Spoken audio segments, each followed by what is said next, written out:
Hello दोस्तों, this is Sachin sir from Multiflix. और आज हम लोग बात करने वाले हैं एक चैप्टर की जो बुक 2 का है आपका, दैट इज डेमोक्रेटिक रिसर्जेंस। आज हम इस चैप्टर को कंप्लीट पढ़ने वाले हैं। इसकी मैंने टोटल 4 वीडियोस बनाई है, यानी कि 4 पार्ट में इस चैप्टर को डिवाइड किया गया है और उसी के हिसाब से आपको पढ़ना है। जो भी रेफरेंस मटेरियल का एक्स्ट्रा टॉपिक है जो 2020 में ऐड हुआ है, उन सब की अलग अलग वीडियोस मैंने ऑलरेडी बनाई हुई है। सबके लिंक आपको डिस्क्रिप्शन बॉक्स में मिल जाएंगे। तो चलिए शुरू करते हैं हमारा आज का चैप्टर, डेमोक्रेटिक रीसर्जेंस।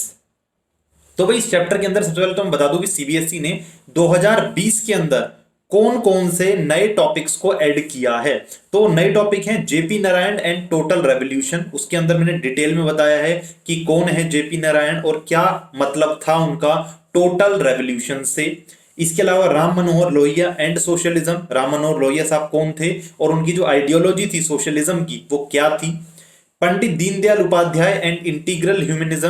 पंडित दीनदयाल उपाध्याय कौन थे और उनकी आइडियोलॉजी इंटीग्रल ह्यूमनिज्म क्या थी, वो सब बताया हुआ है। And the last is democratic upsurge. ठीक है जी। तो ये टोटल 4 टॉपिक हैं। चारों की जो वीडियोस हैं वो तैयार हैं, जो लिंक्स हैं वो डिस्क्रिप्शन बॉक्स में हैं, आप लोग जाके देख सकते हैं। 2020 के न्यूली एडेड टॉपिक्स हैं। ओके जी। चलिए आगे बात करते हैं। आगे हम बात करने वाले हैं आज इमरजेंसी के बारे में। आज जो हमारा वीडियो का पार्ट होगा, पार्ट 1, ये पूरी तरह से इमरजेंसी पे डेडिकेटेड होगा। इमरजेंसी के बैकग्राउंड को समझाएगा कि इमरजेंसी लगने से पहले क्या क्या ऐसे हालात बन रहे थे जो इमरजेंसी को बढ़ावा दे रहे थे, हम कह सकते हैं, जिसकी वजह से इमरजेंसी लगी। ठीक है जी। तो सबसे पहला क्या है, जब हम बैकग्राउंड की बात करेंगे तो उसमें सबसे पहले हमें जानने की जरूरत क्या है कि सर इमरजेंसी क्या होता है ना। भाई इस चैप्टर को कई लोग इमरजेंसी वाला चैप्टर भी बोलते हैं क्योंकि इसके अंदर इमरजेंसी के बारे में ही है। हमारे देश में 1975 के अंदर इमरजेंसी लगाई गई थी। इसे कई लोग हमारे देश के लोकतंत्र का काला दिन भी कहते हैं। ठीक है ना, क्योंकि किसी भी लोकतंत्र के अंदर, किसी भी डेमोक्रेसी के अंदर इमरजेंसी, और जिस तरीके से हमारे देश में लगाई गई वैसी इमरजेंसी एक ब्लैक स्पॉट से कम नहीं है। और वो इमरजेंसी पहली और आखिरी इमरजेंसी थी जो हमारे देश में लगाई गई। नॉर्मली बच्चों इमरजेंसी 3 तरीके की होती है। एक तो जो आप नेशनल लेवल पे लगाते हो, एक इमरजेंसी फाइनेंशियल इमरजेंसी होती है, और एक आप स्टेट लेवल पर इमरजेंसी लगाते हो। स्टेट लेवल पे तो लगती ही रहती है नॉर्मली। फाइनेंशियल इमरजेंसी आज तक हमारे देश में लगी नहीं है। एक बार 1991 में लगने वाली थी बट बच गए हम लोग। ठीक है ना। तो ये जो नेशनल लेवल की इमरजेंसी इसकी बात कर रहे हैं, हमारे कॉन्स्टिट्यूशन का आर्टिकल 352 ये पावर देता है प्रेसिडेंट को कि वो पूरे देश के अंदर नेशनल इमरजेंसी लगा सकता है। अब भाई आपको तो पता है कि प्रेसिडेंट तो हमारे देश में खुद कुछ करता नहीं। वो किस पे काम करता है, वो वर्क करता है on the aid and advice of the cabinet. ठीक है ना। तो कैबिनेट का मुखिया कौन होता है, प्राइम मिनिस्टर होता है। नहीं, जो प्राइम मिनिस्टर कहेगा प्रेसिडेंट को वो करना पड़ता है। तो सबसे पहले तो हम समझेंगे कि उस टाइम हमारा प्रधानमंत्री कौन था। तो उस टाइम हमारी प्रधानमंत्री थी श्रीमती इंदिरा गांधी। और उस टाइम प्रेसिडेंट कौन थे, तो प्रेसिडेंट थे फखरुद्दीन अली अहमद। उनके बारे में आगे बताऊंगा, उनकी फोटोज भी मैंने लगाई हुई है ताकि आप लोग पहचान सकें, आप लोग देख सकें कि कौन थे वो लोग। तो भाई आर्टिकल 352 के हिसाब से इमरजेंसी लगती है। अब क्वेश्चन वही कि सर इमरजेंसी होता क्या है। तो भाई इमरजेंसी के दौरान क्या होता है कि जो स्टेट गवर्नमेंट है, अभी हमारे देश में टोटल 28 स्टेट्स हैं अभी प्रेजेंटली जो मैं वीडियो बना रहा हूं तब, और एक सेंट्रल गवर्नमेंट है। मोस्टली हर देश में एक ही होती है। तो सारी जो स्टेट गवर्नमेंट है उनकी पावर सेंट्रल गवर्नमेंट के पास चली जाती है इमरजेंसी के दौरान। यानी जो प्राइम मिनिस्टर होता है वो सर्वशक्तिशाली बन जाता है। जैसे अमेरिका में होता है ना प्रेसिडेंट सबसे पावरफुल, है ना, वैसा ही यहां पर हमारे देश में प्राइम मिनिस्टर सबसे पावरफुल बन जाता है या बन जाती है। ठीक है जी। और वो कुछ भी कर सकता है हमारे देश में। ठीक है। कुछ भी का क्या मतलब है, कुछ भी का मतलब है कि हमारे जो फंडामेंटल राइट्स हैं, जीने का अधिकार, बोलने का अधिकार, जाने का अधिकार, वो सब अधिकार छीन लिए जाते हैं, हमारे राइट्स सस्पेंड हो जाते हैं। तो आप इमरजेंसी को कब लगा सकते हो, हमारे कॉन्स्टिट्यूशन में लिखा हुआ है इमरजेंसी लगा सकते हो, बट कब लगा सकते हो, या तो आपको कोई एक्सटर्नल थ्रेट हो, सपोज किसी देश ने हमला कर दिया, ठीक है ना, या फिर कोई इंटरनल ऐसी डिस्टरबेंस हो जिसे सरकार को पहले देखना पड़े बाद में अपनी सरकार चलाए। मतलब कोई ऐसा घमासान कुछ मच गया हो, सिविल वॉर टाइप कुछ सिचुएशन आ गई हो कि देश के अंदर इमरजेंसी लगानी पड़े। अब भाई इसमें पावर्स क्या मिलती है, जैसे कि मैंने बताया कि जो फेडरल डिस्ट्रीब्यूशन ऑफ पावर होता है, यानी स्टेट और सेंट्रल गवर्नमेंट में जो पावर बटी हुई है वो सस्पेंड हो जाता है और सारी पावर सेंट्रल गवर्नमेंट के हाथ में आ जाती है, प्रधानमंत्री के हाथ में आ जाती है। और क्या होता है, हमारे जो फंडामेंटल राइट्स हैं उन्हें कर्टेल कर दिया जाता है, या मैं कहूं रिस्ट्रिक्ट कर दिया जाता है। कर्टेल का मतलब कुछ टाइम के लिए सस्पेंड करना, रिस्ट्रिक्ट का मतलब है पूरी तरह से रोक देना उन्हें। ठीक है, तो ये सब चीजें इमरजेंसी में होती हैं। अब आप कहोगे सर कुछ कुछ तो समझ में आ रहा है, लेकिन और डीप में बताइए कि इमरजेंसी में एक्चुअली हुआ क्या था जिसकी वजह से हम इसे काला दिन कहते हैं। ओके, आगे बढ़ते हैं। तो आगे क्या है कि इकोनॉमिक रीजंस क्या है इमरजेंसी के लगने की, मैंने इसे अलग अलग डिवाइड किया हुआ, economic reasons, political reasons, judiciary के साथ जो कॉन्फ्लिक्ट हुआ इंदिरा गांधी का, वो सारी चीजें मैंने अलग अलग स्लाइड्स में डाली हुई हैं। तो पहला है इकोनॉमिक रीजन। अब उस टाइम देखते हैं कि हमारे देश की इकोनॉमिक हालात कैसे थे। तो भाई माइग्रेशन बहुत ज्यादा हो गया था बांग्लादेश से। आपको पता है हम कौन से टाइम पीरियड की बात कर रहे हैं, हम बात कर रहे हैं 1975 की। आपको याद होगा 1971 में इंडिया की लड़ाई हुई थी पाकिस्तान के साथ, जिसमें बांग्लादेश को आजाद करवाया गया था। तो बांग्लादेश से बहुत सारे जो बंगाली मुसलमान हैं वो भाग के इंडिया आ गए थे उस टाइम पर, लड़ाई के टाइम पर। तो बहुत लंबी चौड़ी माइग्रेशन, यानी बहुत सारे लोग इंडिया में आ गए थे, तो हमारे ऊपर प्रेशर पड़ गया था उन लोगों को खिलाने का। पहला तो ये है। दूसरा क्या है, लड़ाई के बाद जो अमेरिका है, क्योंकि वो पाकिस्तान को सपोर्ट कर रहा था, तो पाकिस्तान को सपोर्ट करने के नाते अमेरिका ने इंडिया को जो भी मदद करता है वो सारी मदद को रोक दिया था। तो भाई दिक्कत तो हो ही जाती है एक बार। ठीक है। तीसरा, इंटरनेशनल मार्केट में ऑयल प्राइसेस इंक्रीज हो गए थे। अब आपको पता है हर चीज ऑयल से ही रिलेटेड है। आपके घर पे जो सब्जी आती है वो भी किसी ट्रक में लद के किसी गांव से यहां तक आती है, और वो ट्रक पेट्रोल या डीजल पे ही चलता है। तो जब ऑयल के प्राइस बढ़ेंगे तो हर चीज के प्राइस ऑटोमेटिकली इंक्रीज होते जाएंगे।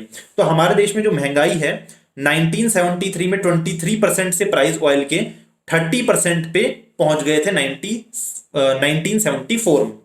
हमारे देश में इंडस्ट्रियल ग्रोथ बहुत ही लो चल रही थी उस टाइम पर, और अनएम्प्लॉयमेंट बहुत ही हाई थी, यानी कि लोगों को रोजगार नहीं मिल रहा था, लोगों को काम नहीं मिल रहा था। ओके, अब भाई सरकार को तो अपना काम चलाना है, तो सरकार अपना काम चलाने के लिए अपने खर्चे क्योंकि पूरे नहीं हो रहे थे, सरकार ने क्या किया कि जो गवर्नमेंट एम्प्लॉइज हैं उनकी सैलरी रोक ली। अब भाई साहब जो लोग आपके लिए काम करते हैं उनकी सैलरी रोक लोगे तो कैसे चलेगा। तो जो एम्प्लॉइज हैं गवर्नमेंट एम्प्लॉइज वो सरकार से नाराज हो गए, डिससेटिस्फेक्शन उनके अंदर दिखने लगी। आगे बात करते हैं। अब हमारा देश कैसा देश है, एक एग्रीकल्चरल देश है। हमारे देश में आज भी हम लोग एग्रीकल्चर पे डिपेंडेंट हैं बहुत ज्यादा। तो मॉनसून फेल हो गया जिसकी वजह से एग्रीकल्चर में एक शार्प डिक्लाइन आया, और 8% जो आउटपुट है फूड ग्रेन का वो कम हुआ, यानी कि खाने को अब और कम है। जब खाने को कम होगा तो प्राइस और राइज हो जाएंगे। ठीक है जी, चलिए ये तो होगा इकोनॉमिक रीजन, यानी हालात देश के अच्छे नहीं चल रहे थे इकोनॉमिकली। अब जब जेब में पैसा नहीं होगा तो भाई साहब कोई तो दोष देने के लिए चाहिए ना, तो सरकार की ही गलती है सारी, हम लोग तो ऐसा ही मानते हैं। तो इकोनॉमिक जो सिचुएशन है वो खराब थी, जिससे लोग बहुत ज्यादा डिससेटिस्फाई थे सरकार से। ओके, अब दूसरी बात करते हैं पॉलिटिकल रीजन। पॉलिटिकल रीजन में मैंने यहाँ पे एक फोटो लगाई हुई है। अब ये फोटो किसकी है मैं आपको थोड़ी देर में बताऊंगा, बट पॉलिटिकल रीजंस क्या थे उस टाइम पर जिसके कारण से इमरजेंसी लग सकती है, हम ये कह सकते हैं कि इसके कारण से लगी होगी। तो पहला, गुजरात के अंदर एक मूवमेंट चल रहा था। अब गुजरात में क्या मूवमेंट शुरू हो गया भाई, गुजरात में जनवरी 1974 में जो बच्चे हैं गुजरात के, गुजरात में जो यूनिवर्सिटीज में बच्चे पढ़ते हैं, उन लोगों ने एगिटेशन शुरू किया किसके खिलाफ, जो फूड के प्राइजेस हैं जो लगातार इंक्रीज होते जा रहे हैं उसके खिलाफ। कुकिंग ऑयल के प्राइस इंक्रीज हो गए थे, जो एसेंशियल कमोडिटीज हैं उनके प्राइस इंक्रीज हो गए थे, और करप्शन बढ़ता जा रहा था सरकार में, जिसके खिलाफ बच्चों ने आंदोलन किया। अब भाई आप कहोगे सर बच्चों ने तो आंदोलन किया, बच्चे के सरकार गिरा देंगे। तो अभी आप देखना कि बच्चे कैसे सरकार गिराते हैं। ठीक है, तो बच्चों ने क्या किया, प्रोटेस्ट जो है उसे बड़ा करना शुरू किया, और इस प्रोटेस्ट में धीरे धीरे जो अपोजिशन पार्टीज हैं वो कूद पड़ी। जब अपोजिशन पार्टी कूद पड़ी तो ये प्रोटेस्ट अब बच्चों का नहीं रहा, अब ये प्रोटेस्ट बड़ा रूप ले लिया इसने। ठीक है, और इतना बड़ा रूप ले लिया कि हालात ये हो गए कि गुजरात के अंदर प्रेसिडेंट रूल लगाना पड़ा, यानी गुजरात के अंदर स्टेट इमरजेंसी लगानी पड़ी और डायरेक्ट प्रेसिडेंट का रूल वहां पर हो गया। जो अपोजिशन पार्टी थी उन्होंने कहा भाई अब आपने इमरजेंसी तो लगा दी है, तो अब यहां पे क्या करो, गुजरात में फ्रेश इलेक्शन करवाओ। तो मोरारजी देसाई, ये है मोरारजी देसाई, ये बाद में हमारे प्रधानमंत्री भी बनते हैं। मोरारजी देसाई जो है इन्होंने कहा कि मैं भूख हड़ताल पे चला जाऊंगा अगर स्टेट में फ्रेश इलेक्शन नहीं हुए तो बहुत ज्यादा जब प्रेशर बच्चों का आया, अपोजिशन पार्टीज का आया, तो क्या हुआ, गुजरात के अंदर फ्रेश इलेक्शन करवाए गए जून 1975 में, और इस इलेक्शन में कांग्रेस हार गई। ठीक है, अब देखिए एक सरकार गिरा दी बच्चों ने। ठीक है, अब और देखिए अभी खत्म नहीं हुआ है। अब दूसरा है बिहार मूवमेंट। अब आप कहोगे सर बिहार में भी गिरा दी क्या, देखते हैं क्या हुआ। बिहार के अंदर मूवमेंट शुरू होती है वही बच्चों के हाथों। मार्च 1974 में सेम परेशानियां कि प्राइजेस बढ़ते जा रहे हैं, अनएम्प्लॉयमेंट है, करप्शन है, खाना नहीं है, ये सब चीजें बच्चों ने, और जो अपोजिशन पार्टीज थी उन्होंने जयप्रकाश नारायण के पास गए। अब आप कहोगे सर ये जयप्रकाश नारायण कौन है, इनके ऊपर एक पर्टिकुलर वीडियो है, मैंने बताया था, तो जयप्रकाश नारायण की वीडियो आप लोग देख लेना। जयप्रकाश जी एक आंदोलन से निकले हुए आदमी थे। आजादी से पहले भी इन्होंने कई सारे आंदोलन किए थे, लेकिन सरकार में कभी नहीं रहे। ठीक है ना, तो जयप्रकाश नारायण की लोग इज्जत करते थे, गांधी की तरह थे वो हमारे लिए। ठीक है, तो बच्चे जो हैं वो जयप्रकाश नारायण के पास जाते हैं और उनसे कहते हैं कि साहब हमारी मदद कीजिए, हमारे आंदोलन में आप आइए। जयप्रकाश जी उनसे कहते हैं आ तो जाऊंगा, लेकिन मेरी शर्त है। शर्त क्या है कि तुम्हारा आंदोलन हिंसक नहीं होना चाहिए, वायलेंस नहीं होनी चाहिए, तब आऊंगा। बच्चे राजी हो जाते हैं और जयप्रकाश नारायण इस पूरे आंदोलन में कूद पड़ते हैं।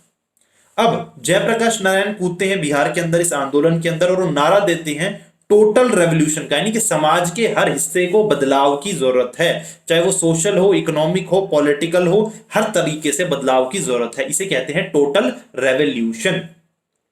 तो इन्होंने क्या किया, बंद करवाए, घेराव करवाए, स्ट्राइक करवाई, जो ही महात्मा गांधी के जो तरीके होते थे अहिंसक तरीके सरकार को रोकने के, वो सारे तरीके जयप्रकाश नारायण ने अपनाने शुरू किए। लेकिन सरकार ने, बिहार सरकार ने मना कर दिया कि भाई हम रिजाइन नहीं करेंगे। तो जेपी ने क्या किया, जयप्रकाश नारायण ने 1975 में एक बड़ा मार्च निकाला पार्लियामेंट तक, दिल्ली के पार्लियामेंट हाउस तक।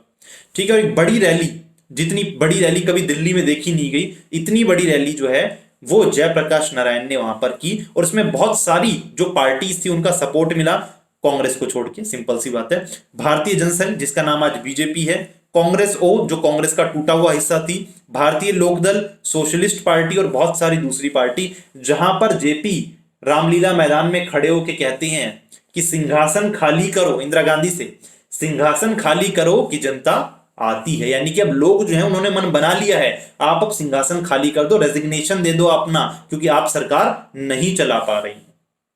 ठीक है, तो लोग जो है वो जेपी को इंदिरा गांधी का ऑल्टरनेटिव की तरह देखते हैं कि उससे पहले कोई इतना बड़ा नेता नहीं था जो इंदिरा गांधी को टक्कर दे सके फेस टू फेस, लेकिन अब जेपी को लोग देख पा रहे हैं इंदिरा गांधी के मुकाबले का नेता, जो सीधा इंदिरा गांधी को चुनौती दे रहा है मंच पे खड़ा होके कि जल्दी से जल्दी हो सके रिजिग्नेशन दे दो, अदरवाइज जो लोग हैं वो तुम्हारा तख्ता पलट कर देंगे।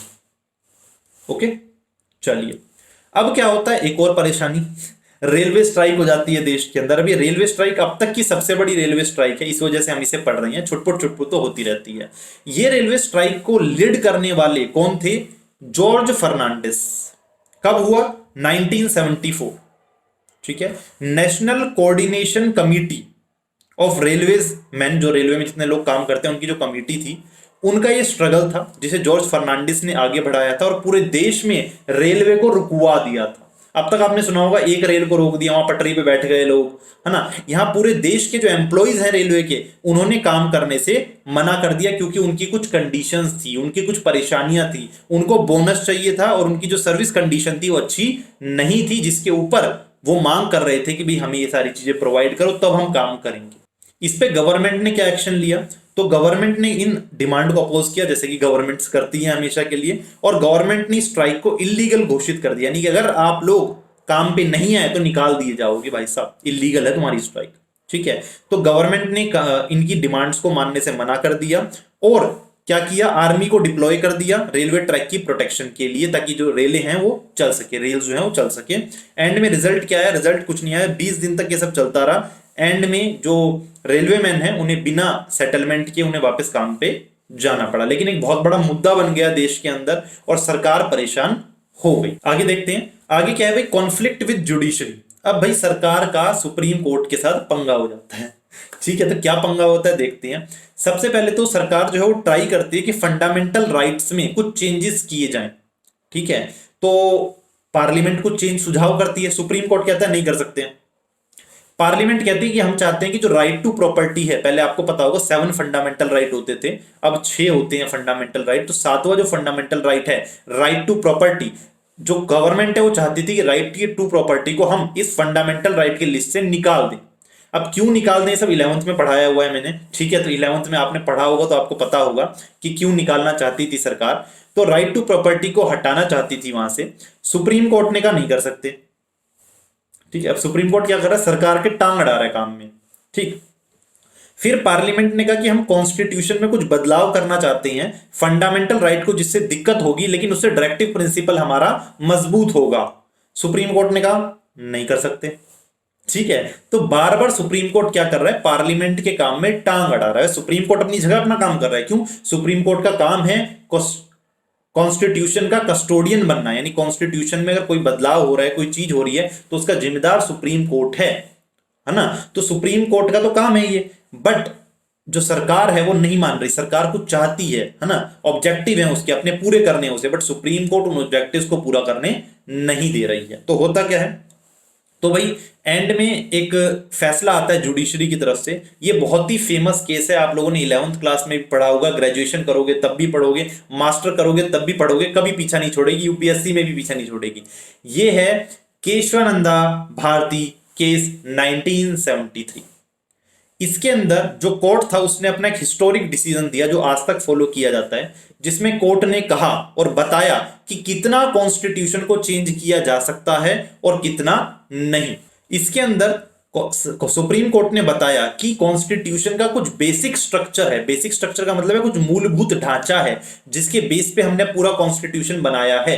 तो आप लोग कॉन्स्टिट्यूशन बदलाव करना चाहते हो करो, लेकिन उस बेसिक स्ट्रक्चर को हम छेड़ने नहीं देंगे।